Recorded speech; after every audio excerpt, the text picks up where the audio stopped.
মানুষ ওই তোমার ওই কাণ্ড দেখিয়া মমতা বন্দ্যোপাধ্যায়ের উপকারের কথা ভুলে গিয়ে পদ্ম ফুলে বলতে, তোমরা এক বালতি দুধের মধ্যে চোরা ফেলে দিচ্ছেন, তার ফলে দুধ নষ্ট হয়ে যাচ্ছে। আমার তোমার দরকার নাই। বিজেপির থেকে লোক নেওয়া হচ্ছে,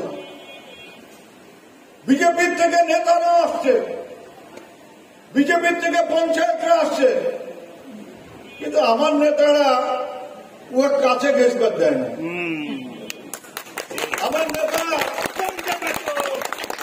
আমার নেতাদের চিন্তা কি, ওই যে কয়েক মাস চালিয়ে আসলো পঞ্চায়েতি,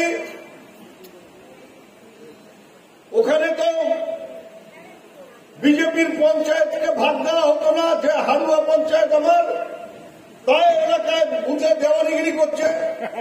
এখন পঞ্চায়েত আসার পরে দেখে যে পঞ্চায়েত তো আবার ওই সব নিয়ে বিলি বন্টন পঞ্চায়েত করছে, তাহলে তো আমার দেওয়ানিগিরি চলে যায়, তাহলে আর ওই পঞ্চায়েতকে কাছে ঘেঁষতে দেওয়া যাবে না, এসব চলবে না।